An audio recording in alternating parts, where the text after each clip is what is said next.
What's up guys, back with another video. Today we're doing something kind of fun. We're just kind of in the race to get everything done for Mustang Week with Andy's car. Doing a big overhaul. Big overhaul here. We got one box. We're gonna be fixing the throttle body or the position sensor, throttle position sensor. So finally no more stalling in this car. We're gonna be putting in, we've already put them in, but we're gonna be talking about the install for the harness bar and the harnesses, and then we're also going to show you guys the window tint. We finally did the fishbowl delete mod on this car and it looks killer. So let's open up this box. Boom. It's looks wings. pretty meaty. It's wings.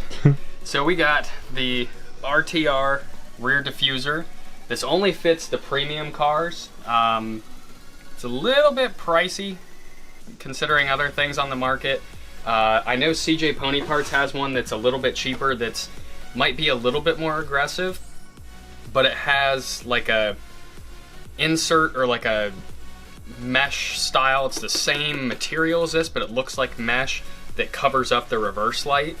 And I don't like it, and a lot of people don't, so they were taking Dremels and just dremeling that part off, and I really didn't want to deal with that, so I was like, you know what, I'm just gonna go with this. It's an actual, you know, big name, so it's good quality, and if anything goes wrong with it, the odds of them fixing it are a lot higher. We basically just have to take off the valance, or valence as some people call it. Take that off. It exposes just the regular color match diffuser, Dremel it off, put the new one on the valance, and then put it back in. Cool. So it's really not that bad, but we do have to cut more shit. We'll show you guys later when we actually get to the harness bar, but I did have to chop up some stuff on the inside for that. So this car is officially race car now. Once you start cutting stuff, it's race car. So let's get to installing this. Cool. All right, guys. Really, update for you after he's being a child. This thing's a bitch. Yes. I'm mad right now. This thing took forever, because without taking the full bumper off, you couldn't get to these two bolts. So no, you had to take these two bolts off, but there's a big piece in the frame like this far above you, and then the wrenches that we had didn't have the correct size. We needed a 7mm. Drove to the store, didn't have a ratcheting version of it, so we had to get a regular one. We did get a ratcheting one that was similar, but not exactly 7mm. Didn't fit, it was too small. So yeah, I had to climb up underneath there and do those by hand. Yes. So now I'm gonna take out my frustration on this piece right here. Yeah. So we'll set you up for a time lapse here real quick. Here we go.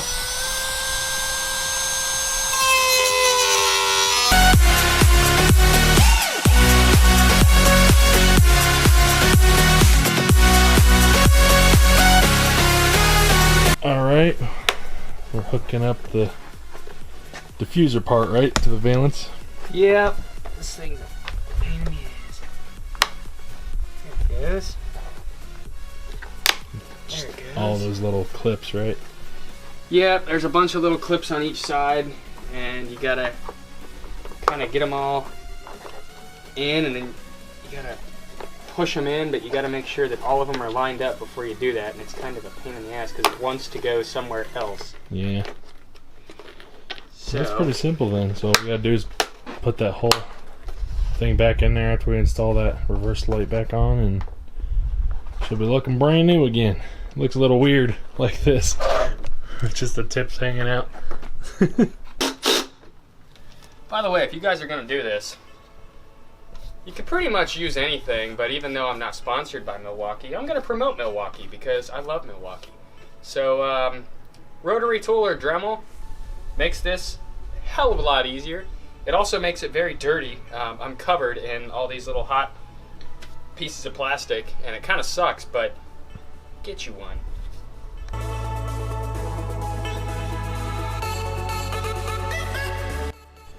Alright guys, it's not in all the way, but as you can see it looks pretty meaty down there, not gonna lie. We just got kind of the clips set up to where it's all lined up. It's not like, you can see those clips are not in all the way, but And And once again, spoiler, there's going to be another video yet to come for another surprise for the rear end. It's going to look even better. Alright guys, that's it. It's all put together. Finally. She's on. Looks pretty crisp. Definitely changes the rear end. Yeah. This is kind of a weird angle because we're sitting on the truck right now. We're being lazy. But you can kind of see, you can kind of see how it sticks out a little bit up here, which I like, and just it overall just looks more aggressive. It matches the car pretty well. Yeah, it actually matches the factory like trim pretty good. They did a pretty good job on that. Mine's kind of dirty right now from taking it off and getting dirt and stuff all over it, but that's a brand new thing out of the box. So. Yeah, it'll kind of get some weathered on it. Yeah, that looks good. I like it. Yeah, but now we can show them the meat and potatoes inside the car. Oh yeah. Ooh. After that last video with the leather, I got a better idea. All right, so while we're up here, we can show you the fishbowl delete mod. So as you can see, dark, 20%, 20%, 20%, full windshield, 50%. Oof. Fishbowl delete, finally. She looks good now. But now we can show you what's on the inside. As you've already seen, the leather Recaros, but now, let me tuck these in a little bit. Now, we actually have harnesses. No more... and a harness bar. Look at that. Yeah, I'll move the seat forward and show you guys that. But no more peasant seatbelt. I still left them on just because, you never know what could happen. So, because technically, from what I've been told, these aren't really like street legal.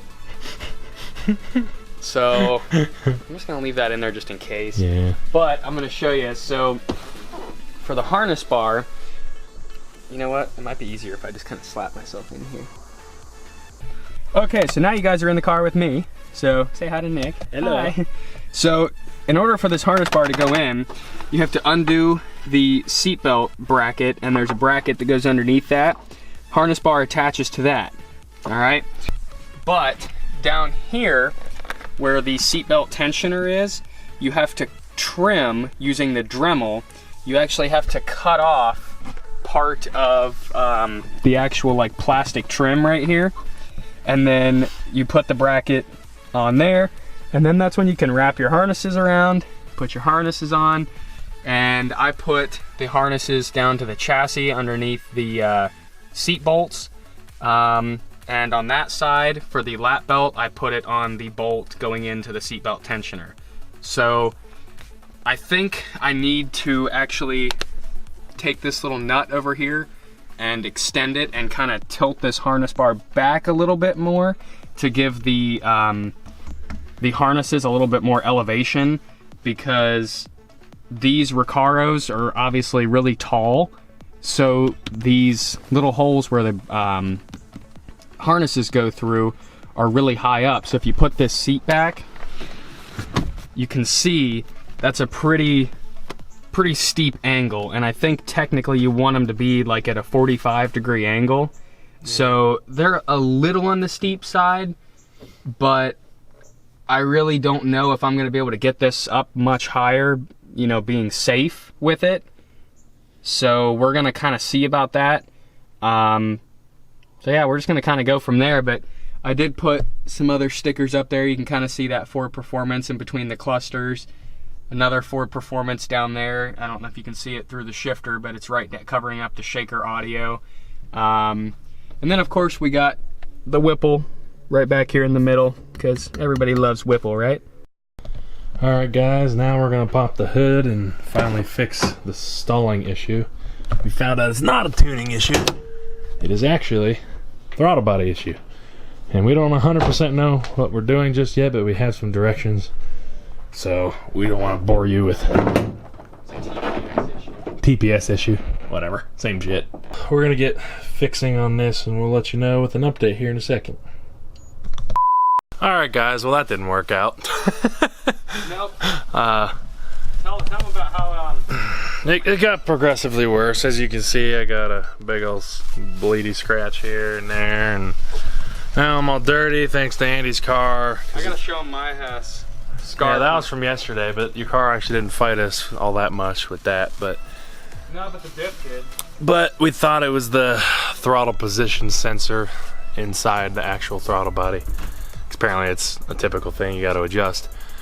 And we checked it, and it's right within spec according to the car. We checked the PIDs, and it shows the voltage right where it's supposed to be. So that's not it. So we're probably gonna have to get back with Rob, and maybe it is a tuning issue after all. Email's already been sent. So yeah, that's kind of crappy, to be honest. So I guess we're just gonna have to keep dealing with it. But it boils down, honestly, to shit happens. yeah. But thankfully, you know, I've kind of got the hookup with Rob, so I just want it to be running right for Mustang Week, because it has stalled on me, like even out on the road a couple times, just because it bogged down so much. And it wasn't even, you know, like some people might say, well, that's just you not knowing how to drive manual. It wasn't even, you know, when I was... You could literally have it in neutral and it'll stall. Yeah, it wasn't even when I was in gear or attempting to drive, it just stalled. Yeah. So I definitely want to get that issue fixed before Mustang Week, so I can actually drive the car around and not look like a total retard. That would be ideal, because, I mean, everybody knows me. Everybody that knows me knows I'm a retard, but to people that I don't know, like a lot of the people at Mustang Week, I'd rather, you know, make a decent impression and not be a total fucking fool. But yeah, that's okay, because who needs friends, right? Andy's depressed, I'm depressed, I'm all cut up and dirty, but we hate to end a video on a kind of depressing note, but well, we're going to anyway. But we got some other stuff done, as you saw in the video. I always forget the name of it. Diffuser words. Got the yeah, it's looking all good and crispy, so that's always good. But and the interior stuff is all good. At least some things kind of went well. But yeah, if you guys enjoyed the video, make sure to comment, like, and subscribe. Stay tuned for future videos. And also, I've been noticing the way YouTube's algorithm has been going on recently, and you guys need to click that bell. When you click that bell, if you don't know what it is, it'll give you a notification for when our videos are posted. So it'll kind of help us out. So if you guys would do that, we'd truly appreciate it. And it'll help you guys out too, because you'll get you'll know when all our videos come out. So yeah, make sure to click that bell. We'll really appreciate that. But yeah, that's it for the video, guys. Peace.